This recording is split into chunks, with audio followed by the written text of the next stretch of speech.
My name is Anne Gannon, and this event is presented by Charleville Library. It's the oldest of the Dublin City Libraries that still operates as a public lending library, having opened in 1900 and then been extended just a few years later by a generous grant from the Carnegie Foundation. So, on that note, let me hand you over to today's speaker, Mary Muldowney. Thank you, Anne. And I do intend to mention that grant. Okay.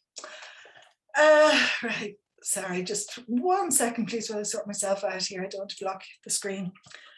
So, I grew up in Clontarf, and one of my favourite activities when I was young, as I have told Anne on several occasions, was cycling to Charleville Library. It had a marvellous children's collection then, and it still does. Now, this is how the library looked in the 1960s when I was spending so much time there. And this started me on a lifelong love of libraries. However, when I was young, I'd never heard of Andrew Carnegie and his contribution to public libraries in Ireland. And when I did learn his name, I had him confused with this man, Dale Carnegie, whose self-help book, first published in 1936, was to be found in every library collection in Ireland and globally, I think.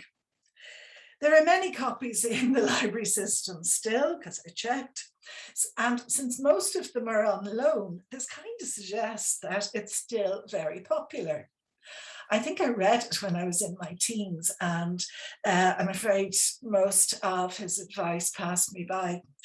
However, I'm not here to talk about Dale Carnegie anyway.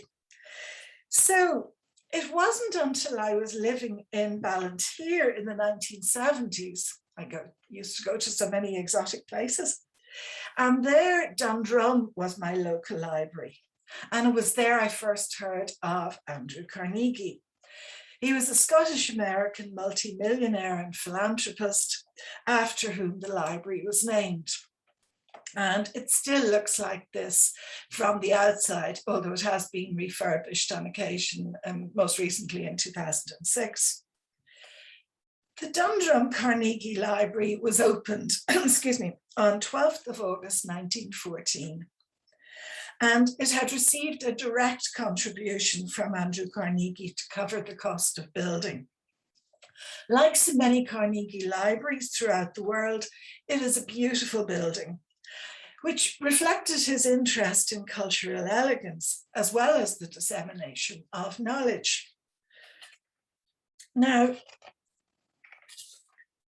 this evening, I'm going to talk about Andrew Carnegie and his philanthropy, which facilitated access to learning for many people who would otherwise have been excluded from educational opportunities that could improve their lives. In all, the Carnegie Grants were instrumental in funding 66 libraries throughout Ireland, of which the majority were in the Dublin area. But if you want to learn more about them, I would refer you to an excellent chapter by Brendan Grimes in this book, The University of the People, Celebrating Ireland's Public Libraries. This saves me going through the details, I have to say, but it is a fascinating chapter, actually a fascinating book. It's available through the Irish library system, including from Charleville Library, or at least it will be when I return the copy that I've got at the moment. But there are 14 chapters in it, and they reflect different aspects of the history and enormous value of public libraries in the 19th and 20th centuries in Ireland and elsewhere. So I'm not suggesting by any means that we no longer need libraries. In fact, far from it. I took part recently in the annual conference of the International Federation of Library Associations, which was held online. And I was humbled to hear about the role played by libraries and librarians throughout the world in protecting the dissemination of knowledge and often democracy by so doing, but also in protecting vulnerable people in conflict situations. It was a salutary reminder, if such was needed, of how many countries do not have the luxury we enjoy here of well-supported libraries run by people who value the importance of literacy. Nowadays, of course, literacy encompasses so much more than the ability to read and write, and Irish librarians have been to the forefront in promoting access to the opportunities created by digital and mathematical literacy, among other things. However, to go back to Carnegie himself, he was 13 in 1848 when he and his parents emigrated from Dunfermline in Scotland, and this is the home of his birth, to Pennsylvania in the US. His first job in Pennsylvania was in a cotton mill, and he later described the very tough working conditions. And it's not just Carnegie who found them tough. There's lots of documentation for the particularly horrendous way that children, but also adults, had to work in these cotton mills, and the absolute disregard for health and safety. But within a decade after Carnegie's arrival in the US, he had amassed a significant fortune by investing in railroad sleeping cars, bridges, and oil derricks. He expanded his wealth even more by working as a bond salesman, raising money for American enterprise. He did this by going to Europe and earning commissions on the transactions between Europe and the United States. The largest proportion of his riches was acquired by his development of steel production in the US through the Carnegie Steel Company, which had a near monopoly of the American steel industry by the turn of the 20th century. When Carnegie was 17, he wrote 2 letters to the Pittsburgh Dispatch newspaper.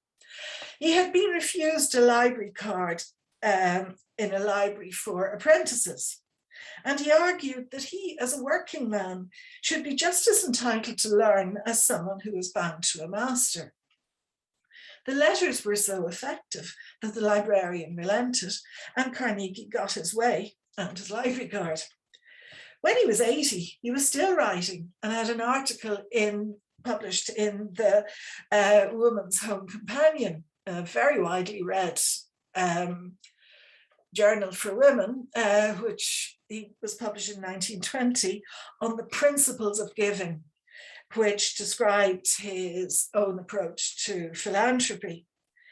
But between his 17th year, his engagement in publishing with the newspaper, and his 80th year, just before he died, he published 7 books and more than 80 articles and speeches. So he was pretty prolific, apart from all the money-making activity. Now, Carnegie's parents were also great believers in education and the value of reading. And in Pennsylvania, Colonel James Anderson, as you see in here, opened his personal library of 400 volumes to working boys, as he called them. You can see it, just move that there. And these included Carnegie and his childhood friends, Henry Phipps and Henry Oliver. And as the dedication says, the commission was by Carnegie. The sculptor was Daniel Chester French, and the statue here is labor reading or workman reading. It's generally known by one of those names. But the monument was erected in grateful remembrance by Andrew Carnegie, one of the, quote, working boys, unquote, to whom were thus opened the precious treasures of knowledge and imagination through which youth may ascend. The sculpture was commissioned by Carnegie in 1904, and it was to be placed near the entrance to Allegheny City's Carnegie Library, which was the first publicly supported Carnegie Library in the world. Carnegie had been a consistent borrower from Anderson's library, and he certainly learned a lesson about the value of making so not just his books, but himself, because Anderson gave his time. He acted as librarian every Saturday. Now, I have to say, from a woman's perspective in the 21st century, the fact that he was only aiming at working boys wouldn't sit well, but we're looking back at the end of the 19th century, so it's not really appropriate to be getting too wound up about that part of it. Anyway, in his essay, The Gospel of Wealth, Carnegie explained the origin of his belief in libraries as a tool for improving the lives of the poor. It is no doubt, he wrote, possible that my own personal experience may have led me to value a free library beyond all other forms of beneficence. When I was a boy in Pittsburgh, Colonel Anderson of Allegheny, a name I can never speak without feelings of devotional gratitude, opened his little library of 400 books to boys. Every Saturday afternoon, he was in attendance himself at his house to exchange books. No one but he who has felt it can know the intense longing with which the arrival of Saturday was awaited, that a new book might be had. My brother and Mr. Phipps, who have been my principal business partners through life, shared with me Colonel Anderson's precious generosity. And it was when reveling in these treasures that I resolved, if ever wealth came to me, that it should be used to establish free libraries, that other poor boys might receive opportunities similar to those for which we were indebted to that noble man. In the later decades of the 19th century, Carnegie was obviously busy pursuing his business empire, at least the growth of it, but he found time to produce various pieces of writing and never gave up on his interest in that aspect of his life. He began contributing to influential journals in the United States, and in 1889 he published the article Wealth in the North American Review. It was published in Britain at the urging of then Prime Minister William Gladstone in the Pall Mall Gazette, and this time under the title The Gospel of Wealth, and that's probably how it's best known in this day and age. In the essay, Carnegie argued that the life of a wealthy industrialist should comprise two parts. The first part was the gathering and the accumulation of wealth. The second part was for the subsequent distribution of this wealth to benevolent causes. Philanthropy was key to making life worthwhile. Carnegie's many other interests, especially in art and culture, were covered in other articles, but the Gospel of Wealth has been the most influential. Nevertheless, this one, an American foreign-hand in Britain, was reprinted 18 times and sold nearly 15,000 copies during the 1880s, a huge number in those times. The book made an unfavourable comparison between the monarchy in Britain and American democracy, and even went into a paperback edition. However, it doesn't seem to have affected Carnegie's popularity when he and his family toured Britain in the 1890s. The book was followed in 1886 by Triumphant Democracy, which was especially popular in the United States, not least, I suppose, because it praised the republic system in the States. In 1893, in a paper for the North American Review called The Silver Problem, Carnegie said he was addressing himself to, I quote, the toiling masses of the people, the farmers, mechanics, tradesmen, and all who receive stated salaries or earn daily wages, in an effort to explain to them how money works and the impact that using gold and silver to support the value of a country's currency has on the living standards of those least able to afford fluctuations in those values.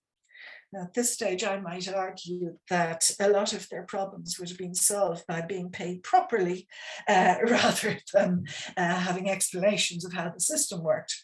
However, in 1901, when he was 66 years old, Carnegie sold the Carnegie Company and all its holdings to J.P. Morgan's, the banker. He was a banker, rather infamous as a bit of a pioneer, of a privateer.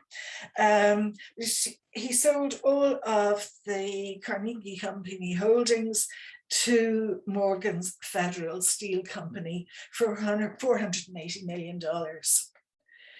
His share in the bonds in the new company, which would become the United States Steel Corporation, amounted to another $225,639,000 in value, and this made him America's richest man for some time. His bond share was paid to him in 50-year gold bonds. So he obviously had a lot of confidence in how the company would continue in the future, but he was justified. His enormous wealth now allowed him to indulge ambitions he had held most of his life. In particular, to distribute his surplus according to theories he had been thinking and writing about from when he first started to make significant amounts of money. Carnegie believed that $50,000 per annum was more than sufficient to keep himself and his family. And that would indeed have been very generous in the late 19th century. It would be worth over $1,600,000 in today's values, although it probably wouldn't have had quite the same buying power now. Carnegie's interest was in having the wherewithal to pay for culture and knowledge, which he thought was essential for a civilized society. And it was from this belief that his philanthropical activities sprung after he sold his company, or at least so he said. Between 1893 and 1919, Carnegie paid to build 1,689 libraries in the US, although today nobody seems very entirely sure how many of them are still standing. Now, here are some magnificent examples of the Carnegie Libraries built in different areas of the US during those years. Not all of the libraries are still used for that purpose. Some have been turned into art centers or museums. But what does remain clear is the high standard of architecture and design that was a feature of all of the libraries and other buildings commissioned by Carnegie, such as the famous Carnegie Hall in New York City. One of Carnegie's first gifts was $5,200,000 to New York City for the construction of 65 branch libraries. Now, by early 1905, he had pledged $39,325,240. The 240 seems like an odd addition, but this was for 1,200 libraries in English-speaking countries. And of this money, $598,000 was set aside for Ireland. He and his trusts financed more than twice that number before the library building program came to an end. Estimates of the number of libraries he paid for vary between 2,500 and 3,000. It wasn't only libraries that Carnegie was interested in. He endowed trusts for universities, the advancement of science, the Carnegie UK Trust, for instance, is still very active. And of course, there was the Carnegie Endowment for International Peace. His wealth was so vast and increasing from the interest on the capital that he sometimes found it difficult to spend all the money on his schemes. But he never abandoned his determination that the underlying principle should be helping people to help themselves. So he wouldn't just give out money for the sake of it. Between 1897 and 1913, He promised over £170,000 to pay for the building of about 80 libraries in Ireland. 66 of the libraries were built and 62 of them have survived. Several were victims of fire. Although the money that Carnegie gave for Irish libraries was small in proportion to its total expenditure, it greatly helped the library movement in Ireland. In 1919, 81% of the towns in Ireland which had rate-supported libraries received contributions from Carnegie. This compares with 65% for Scotland and 49% for England and Wales. The Gospel of Wealth gives frequent clues to Carnegie's philosophy of life and explains how he justified to himself the enormous wealth that he accumulated.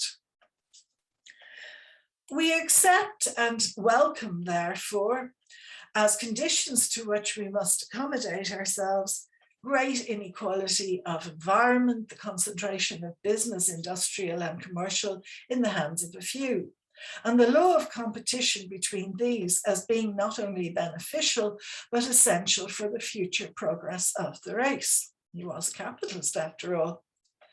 He went on to say that such men become interested in firms or corporations using millions and estimating only simple interest to be made upon the capital invested.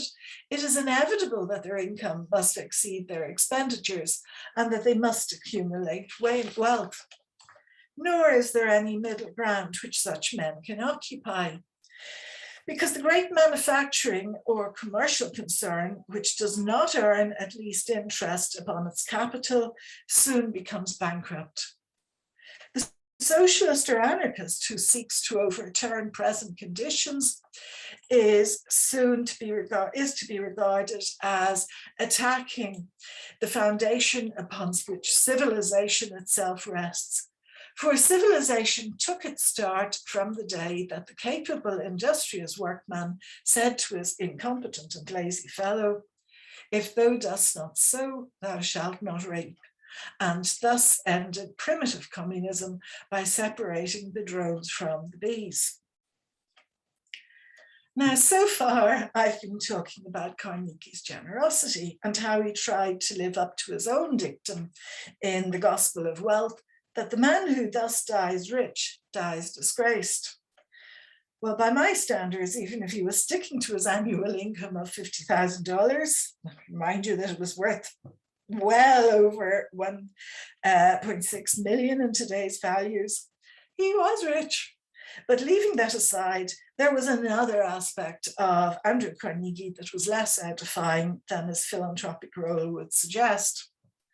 How did a boy from a poverty-stricken background, no matter how bright and hard-working he might have been, amass such enormous riches? This is where the many contradictions in his activities and his life play a role, especially his treatment of the workers in his own enterprises and the benefits he extracted from relationships he built with mentors who were corrupt. In 1853, when Carnegie was only 18 years old, he started work on the Pennsylvania Railroad Company. He was a secretary-stroke-telegraph operator. He'd been offered the job by Thomas A. Scott, the managing director of the company. After a few years in which he demonstrated his considerable talents, he was promoted to superintendent of the Western Division of the railroad at the age of 24. Which was an enormous responsibility. He credited Scott with teaching him about management and cost control in one of America's first big businesses, but also said Scott helped him learn about investing. And you see Andrew Scott here. And this is the president of the Pennsylvania Railroad, John Edgar Thompson. And in the late 19th century, or even earlier, from 1855, this pair were engaging in insider trading with companies doing business with the railroad. Now, nowadays, that would be sufficient to get them a jail term, or maybe not, but it certainly would get them in legal trouble. But the regulations in the late 19th century were not as refined, and while it was frowned upon, it wasn't totally illegal. So in 1855, Scott had enabled Carnegie to invest $500 in the Adams Express, which was using the railroad to carry its messengers. I suspect it was something like the Pony Express, only via rail. Carnegie had to get a mortgage on his mother's home to make the investment, but the risk paid off handsomely for him. A pattern was then established, which carried on for the rest of Carnegie's business career, in which Scott and Thompson made it possible for Carnegie to invest in other enterprises associated with the growth of the railroad. The capital that he accumulated through these illegal deals, I shouldn't use that word illegal, these dodgy deals, was reinvested in other businesses. In return for their assistance, Carnegie offered the two men the opportunity to take a stake in his own rapidly growing enterprises. During the American Civil War, Scott became Assistant Secretary of War in charge of military transportation for the Union forces. He in turn appointed Carnegie as superintendent of the military railways and the Union government's telegraph lines in the eastern US.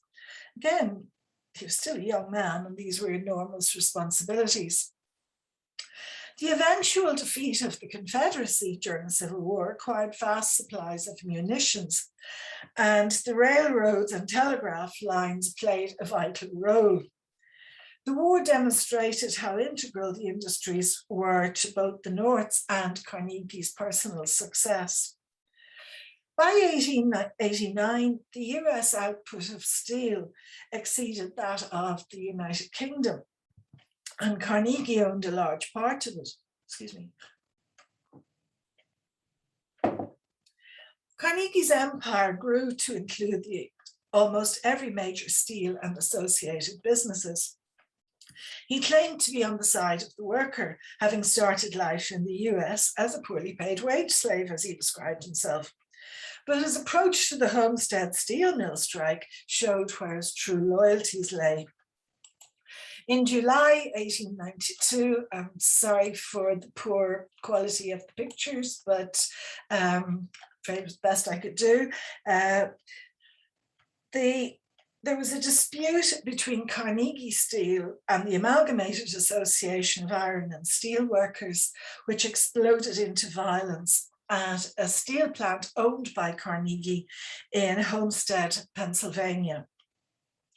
The union's 3-year pay contract and paying conditions contract with Carnegie was coming to an end in June 1892, and the chief executive of the company, Henry Clay Frick, announced pay cuts for hundreds of Homestead workers.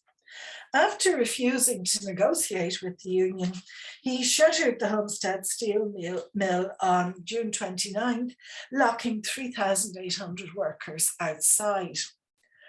Only around 725 of those workers belonged to the Amalgamated Association, but all of them voted to strike, surprising Frick, who had assumed only union members would strike. Carnegie gave Frick his wholehearted support in support of his policy of wage cuts and lockout.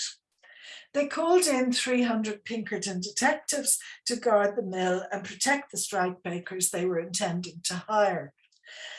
There was, in July 1892, there was an all-out battle when striking workers fought back against the armed Pinkerton detectives, who were outnumbered, although they had much better arms.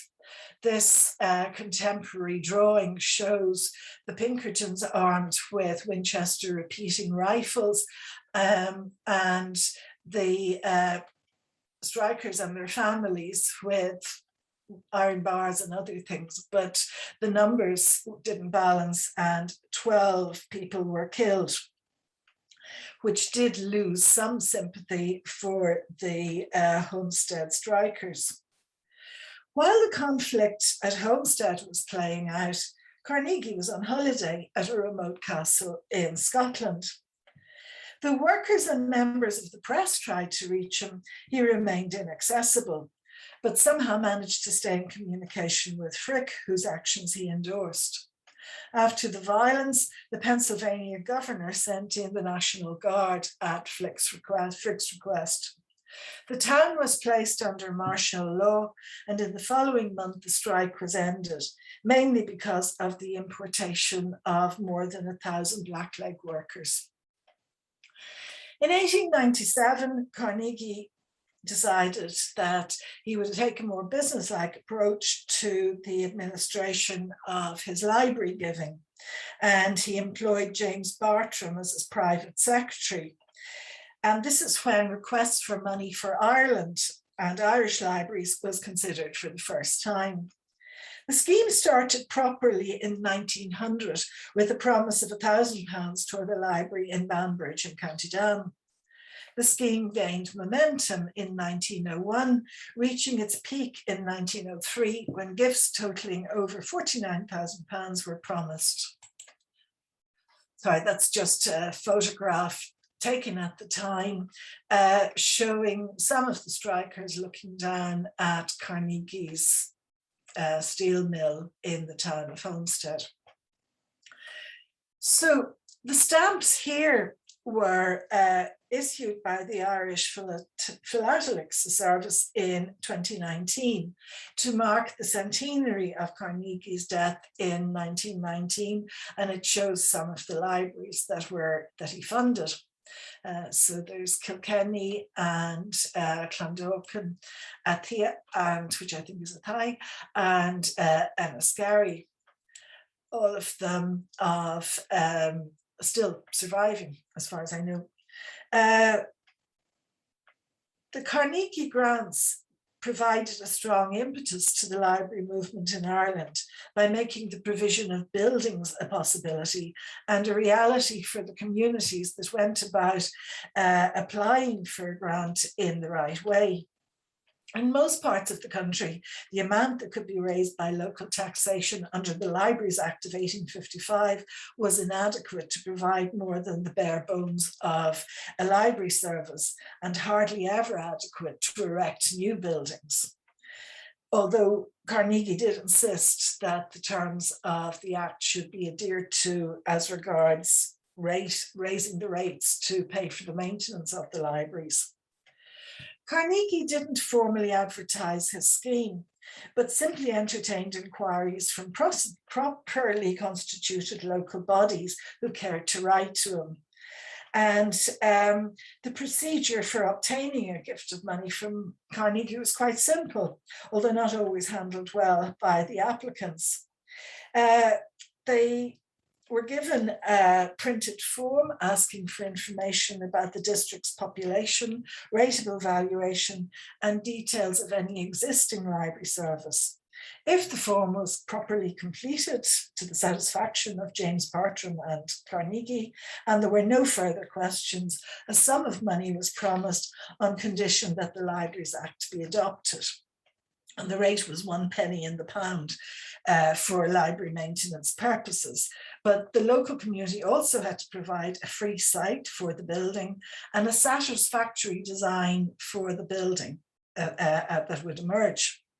So complying with these conditions wasn't always easy. There were various difficulties. For instance, there were uncooperative landowners, unwilling ratepayers, or simply a bad choice of architect who didn't satisfy Carnegie's high standards. In some cases, the difficulties weren't overcome, and several communities that were promised money never actually received it. Grants would only be given for libraries which were to be owned and maintained by the community in which they were situated. In 1894, a site for a new library at North William Street was leased from the Archbishop of Dublin, William James Walsh, at an annual rent of £100. The city architect, C.J. McCarthy, was instructed to prepare an estimate of the cost of converting the half-built church of St. Agatha, which is now thoroughly well built, which occupied the North William Street site, and to convert it into a public library. He estimated that the conversion would cost £8,000 plus £300 to £400 for furniture and fittings, but eventually a loan was secured from the Lord Commissioners of Her Majesty's Treasurers. The new public library was built on the plot facing Charleville Mall at the corner of Dunn Street, and it was ready to open in December 1900 under the management of P.J. Hoey as librarian. The library was a success from its first day, so much so that the Public Libraries Committee reported on the 24th of October 1901 that the popularity and usefulness of the Charleville Mall Library has steadily increased. And with a carefully compiled catalogue, a well-selected stock of books, and up-to-date arrangements in all departments, may now be considered as the best example in Dublin of what a public library should be. So not much has changed. In 1903, a Carnegie grant of £28,000 was obtained by the City Council for the building of a new library at Great Brunswick Street, now Pierce Street, which now houses the Dublin City Library and Archives, but also an extension to Charleville Mall Library. It was such a success, they had to keep growing. This extension remained part of the library until the 1930s, and today it is better known as St. Agatha's Hall and home of the Swan Youth Service and other community activities, all of them in keeping with the culture and learning opportunities espoused by Andrew Carnegie 100 years ago. By the standards of 19th century tycoons, Carnegie was not an especially ruthless man, but he could be justifiably described as a humanitarian with enough acquisitiveness to take up the ruthless pursuit of money. His business partners in the Pennsylvania Railroad, Andrew Scott and John Edgar Thompson, also made enormous sums of money, although not quite in Carnegie's league. And they too indulged in philanthropic undertakings in their later years. One wonders, were they making up for their misbehavior in their business enterprises earlier? Historian Joseph Wall wrote a prize-winning biography of Andrew Carnegie, and he commented on The Philanthropist, which I think is a nice counterpoint to Carnegie's own expression of what he'd like to have had as an epitaph. Wall said, maybe with the giving away of his money, he would justify what he had done to get that money. I can't really agree more. Thank you very much for listening. And as Anne said, we can deal with questions through the Q&A panel if you want to type in any comments or other questions at the end. Thank you. Thank you very much, Mary. And we'll do a virtual boulabus round of applause for that.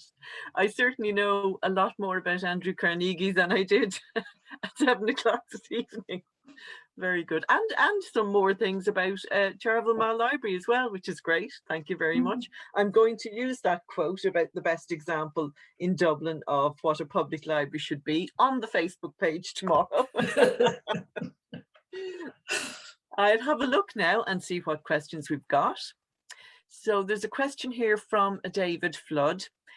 He says, the disparity in the value of Carnegie donations between those to Dublin Corporation and the greater sums given to the townships such as Pembroke is notable. Was that due to the politics of the time or to problems with raising money or actually stocking the libraries, which it says in inverted commas, which was not covered by the early grants? Yeah, because the grants were for the buildings themselves, weren't they? Yeah. Okay, so have you any comments on that, Mary? Trust David to ask a hard question. No, really, I'm speculating here because I don't know. I didn't follow it in detail, but I would suspect it's to do with the rateable valuations in the area, because the buildings in Pembroke would have been a lot more valuable for the most part, and the ratepayers more well-heeled than they would have been. Now, I know they were public libraries and they were for the benefit of all, but there wouldn't have been as, I mean, for instance, not far from where the library was built would have been what were some of the worst tenements in the city, even at a time when there were pretty awful tenements. So I suspect that's what it was.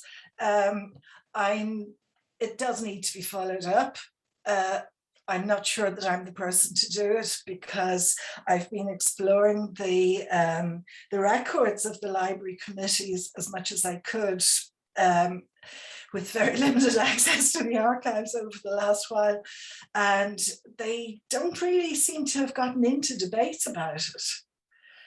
So I think they were probably glad to get the money from Carnegie, but it also may have been they just weren't in a position to make such big applications because they couldn't be as confident about paying, meeting the other requirements.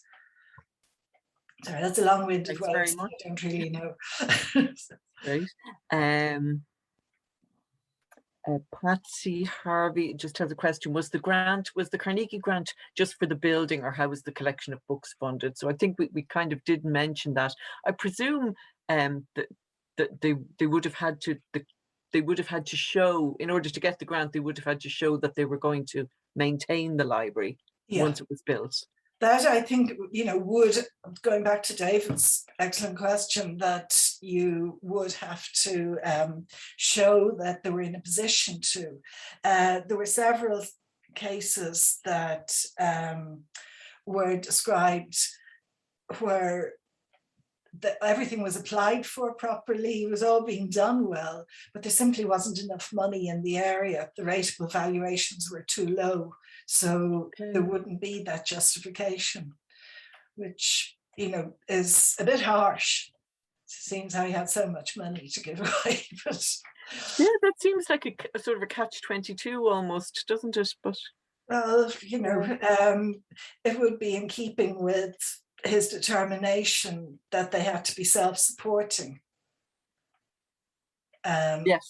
And which wouldn't necessarily have meant that he had any sympathy with the difficulties there might be in being self-supporting, but he wasn't going to go on indefinitely funding them either.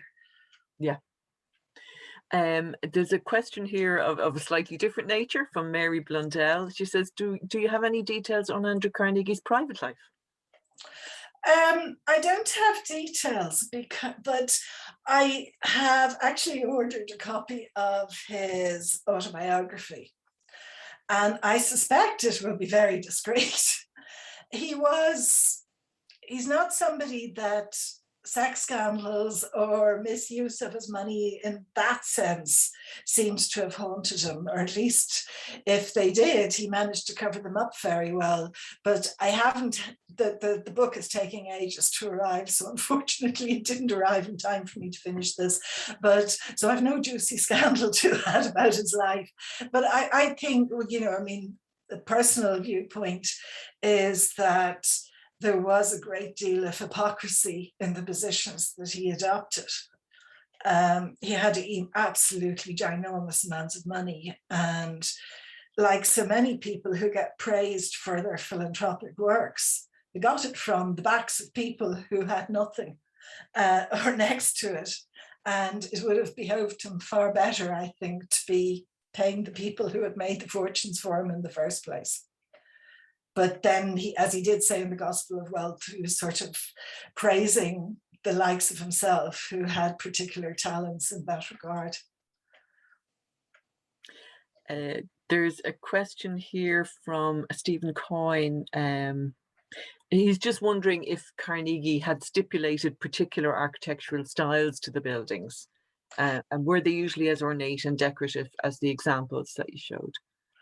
Yeah, they tended to be. He loved the sort of, I did actually look up the various architectural terms, and they promptly went out of my head. Didn't write them down. But he seems to have liked that classical Greco-Roman look. And he also liked to have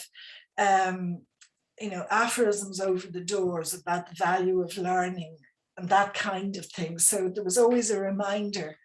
And to be fair to him, which may not always be, he was absolutely genuine about understanding the value of reading and learning and self-improvement.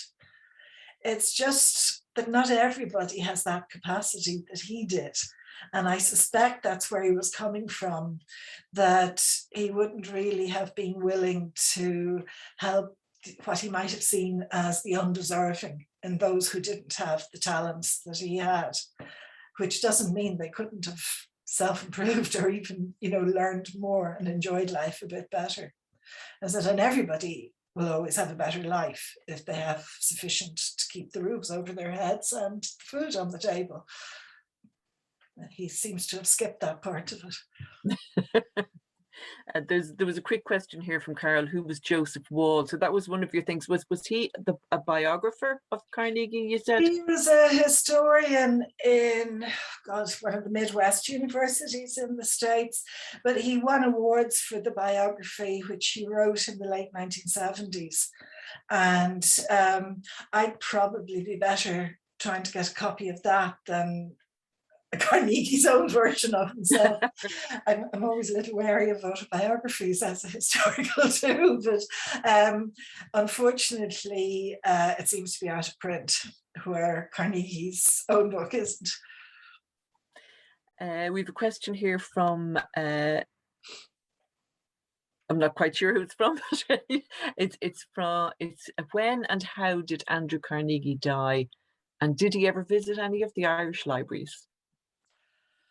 I have no knowledge at all of visiting Ireland at all. He died in 1920 at the ripe old age of 80 in his bed, and no doubt a comfortable one it was. So I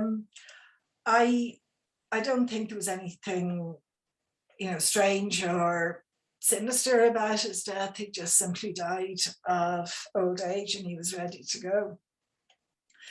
He had one daughter, he and his wife, and I imagine she was left very well provided for.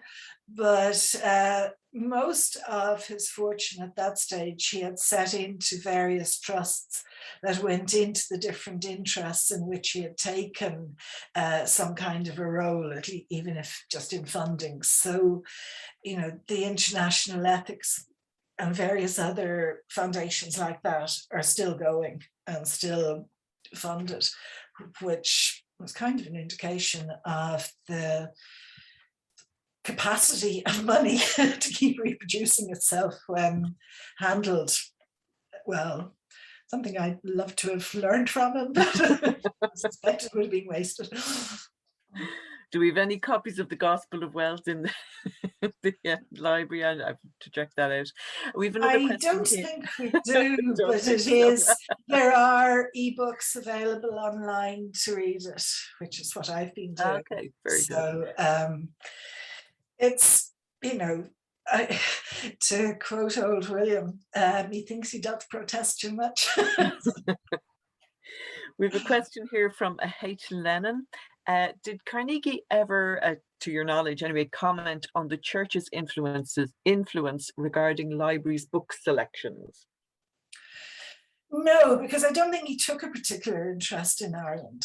I presume we're talking about the Catholic Church here. And it also, they would have done it elsewhere, but wouldn't have had the capacity, for instance, in the UK at that time. Remember, this is the early decades of the 20th century, and a lot was to change in the early 1920s as regards Ireland, but also as regards other states. I think you would describe him as a Presbyterian. He was certainly fairly strict in his religious observance, apparently. And so I'm not sure that, you know, Presbyterians being dissenters initially would have had that capacity for censorship that the Catholic Church has wielded so gleefully over the centuries. So there's no comment anyway, but not that I'm aware of. I mean, I've read a good bit of his stuff over the last few months and I haven't come across anything. He was fairly preoccupied with money and the making of it and maybe the giving away of it. We actually, somebody's just asked, was the talk being recorded for those who arrived a little bit late? Yes, all the Festival of History talks are being recorded. It will take a little bit of time before they're publicly available, but they are being recorded. There's a comment. Can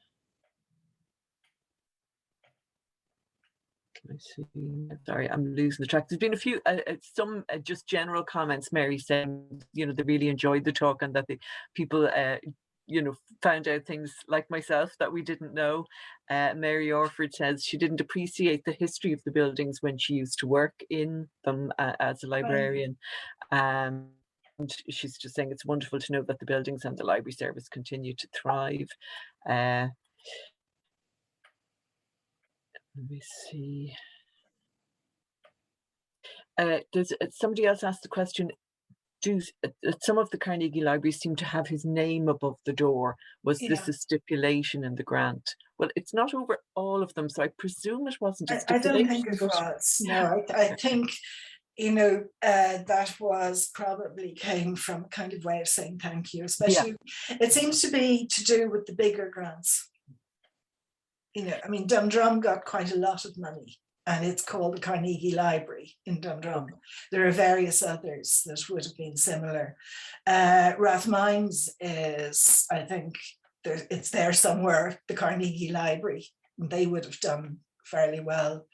Whereas some of the smaller libraries in rural areas, they're much plainer and wouldn't have had a great deal of money, but they're not necessarily called Carnegie Libraries, but they were enabled. And then it prompted the independent government to, when they did take over. But then, you know, that whole row in Mayo about appointing a Protestant librarian in a good Catholic state. So we're getting into a whole different regime of librarianship from the 20s on. But I digress. We have a bit of just a little bit of information here from Vicky. She says that she lives in Ontario in Canada, and she says there are still 100 Carnegie Libraries still operating in Ontario, and they're mostly in small towns and very appreciated by grateful patrons. Yeah, I mean, I've been kind of pointing out that, you know, he wasn't quite the saint that I imagined he was for many years, but equally as somebody who loves libraries and books and being just the excitement. I mean, I totally love what he said about the excitement of a Saturday going into the library, you know, and the new book. They wouldn't have happened without that enormous input of funds at the turn of the 20th century. So quite agree with her that it was a great service to perform. We've a question here just about are there many Carnegie Libraries outside Dublin? Can't remember whether you mentioned that, Mary, or not. I did. I mean, of the 66 that were originally funded, 62 survive. One of them I know was in Belfast that burned in fire. I don't think it was burned because it was a library. I think it was just unfortunate. Not entirely sure what happened to the other three that are no longer functioning. I think one of them might have been Kevin Street, which has been resurrected as something new and flash and amazing. But the they weren't evenly divided. You know, there wasn't sort of one for each of the various districts. And of course, it would have been 32 counties at that stage. But it entirely seemed to depend on the quality of the application that was made and whether the application conformed to the requirements that Carnegie had stipulated. But Bartram, his private secretary, seems to have played a very strong role. I mean, Brendan Grimes is very informative about all of this. I didn't want to be quoting him like I had done all that research, because all I did was read his excellent chapter. But the thing is that this is somebody who then got a fair amount of influence, who may not have had much money himself, but was saying yay or nay to applications that would have made a big difference to some of the people on whose behalf they were being made. But then others would simply have, you know, there was one, I think it was in Tipperary, that was making an application and it was rejected because essentially they wanted to build a grandiose hall that would be used for all sorts of activities, and librarian or the library service was almost an afterthought that had been thrown in to justify the funding. So that got thrown out. Well, I do know of at least one private school in County Kerry that was called the Carnegie, that was intended to be a library, but anyway, we'll say no more about that. David Flood again makes a comment that there was a notable break in the governance between the early years when Carnegie was running the trust himself, or when he was running the philanthropic giving himself, and then the setting up of the trust in later years, which was operated by different standards. I suppose. Yeah, I mean, I think this happens with most enormous philanthropic trusts, when the person who's been motivated to give away their own money. I mean, it'd be interesting to see what happens, for instance, with Atlantic Philanthropies. I know Chuck Feeney has shut it down now in his very later years, but as to when people who are not him are totally running it, it may not be quite so generous as it's been in the past. Yes. There's a question here from Claire Walton. Did Carnegie have anything to do with the archives in Pearse Street, or was it just the public library aspect of it?